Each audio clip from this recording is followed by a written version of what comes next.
Hi, everyone.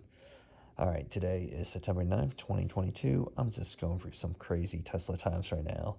To recap for everyone, my 2021 Model Y's battery died on July 29th, and I took the car to the Tesla service center on the 30th, and it's been with them since then, waiting for a high voltage battery replacement. Tesla issued me $100 Uber credit, daily Uber credit. Uh, Starting that day, which really doesn't last long in Maryland, especially when I have to drive back and forth to work, care for my father who's been in and out of the hospital, and taking my kids onto school activities and stuff like that. But then on August 17th, I get a call from Tesla, which at first I was thinking, all right, maybe there's a battery en route and my car's fixed. But no, turns out that while my car is on the Tesla service parking lot, waiting to be serviced, another Tesla owner backed into my car. Tesla told me that even though they have possession of the car on the parking lot, since it's not their fault, they're not responsible for any of the damages, and that I'll have to deal with the other owner directly. So that was a shock to me, because it's been quite an ordeal dealing with the other owner and car insurance, which I'll get into later because that's not the highlight of this story. However, the service center the very next day did manage to get me a Model 3 loaner. The very next day bumped me up the wait list. I was kind of happy because having a loaner does make life so much easier. The loaner, when I got it, it had a chip windshield, which is kind of cracking a little bit. The bottom of the bumper's paint is scraped off.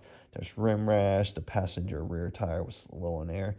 And I told the service rep, I was like, hey, do I need to document anything? Any other damages? He said, not to worry, since it's just a loaner. So, um, hope it doesn't bite me later, but I guess it hasn't because 2 weeks later, after having to keep adding air to the tire, I took the car back and they did replace the back tire without any hassle. So, hey, I guess beggars can't be choosers, right? So, I'm honestly thankful, or was thankful for having a loaner since it's a lot more convenient again than the Uber credits. Now, here's the highlight of the story for today's update. Um, while driving out of the blue while driving, I guess red and blue lights turn on behind me. I get pulled over by a Baltimore police officer. The officer, came up to the car, was polite, introduced himself, then asked if I knew the car doesn't have insurance associated with the tag since 2021. I was like, huh?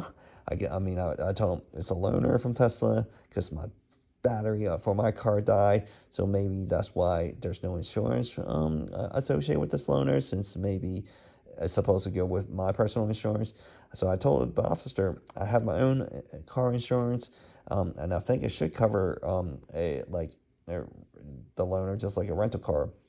So, but then he asked me if my insurance was registered to the loaner car, which of course I said no, since it's not my car, right? So he said if the tag doesn't have insurance associated with it, he is supposed to be returned to the MVA. So he said he's actually supposed to take the tag and tow the car, but he said try to get Tesla on the phone while he runs my driver's license.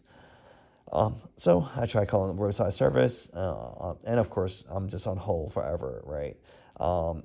Sometime later, he returns the car and says, "Hey, he's just gonna give me a warning about driving with a suspended registration, even though he's supposed to take the tags and tow the car. I guess he was gonna be nice to me because he told me that just make sure I call Tesla in the morning and make sure that they get their car insurance straightened out. And also try to call my own insurance to get a letter to state that I have insurance that explicitly states that it covers a loaner car in case this happens again. Um, because he said that technically he's supposed to pull the tag and then tow the car. So and didn't want to leave me in that predicament of being stranded right on the highway. So I guess I was kind of thankful, but on the flip side, I'm a little upset because now I have a warning on my driver's record saying I was driving on the highway with a suspended registration and owner failure to maintain required security for vehicle during registration period. As you can see here, this is crazy. Why is it on my record when I'm driving a Tesla loaner? Oh, and I noticed that this warning says the registration is a 2019 Model 3. And I thought I'm actually driving a 2022 Model 3, so I have no idea what's going on right now. Um, oh yeah, and also, and on the update of dealing with the other Tesla owners who's hit my car on the parking lot, State Farm insurance, and get my bumper fixed. I mean, they did just scrape off the paint on the bumper, but State Farm had me take photos of my car, send it to the estimator, and their estimator provided a $596 estimate to repair my car. Tesla Body Shop told me that the bumper's paint was scraped off, and so it needs to be repainted, which would cost at least $1,667 as a preliminary estimate. But they would need to take it into the body shop, remove the bumper before they can give me a final estimate. And they said that they've had issues with State Farm not paying their Tesla full body hourly rate, so the owners had to pay out of pocket for the difference. So they'll submit the supplement for me and see what happens. I mean, come on, this is crazy where it's not even my fault. The car was on the Tesla service parking lot in Tesla possession.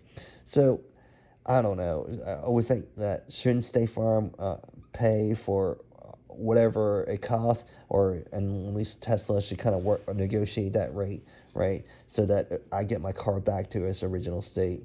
I I guess I'm hoping time will tell and everything will get worked out before between State Farm and Tesla, because this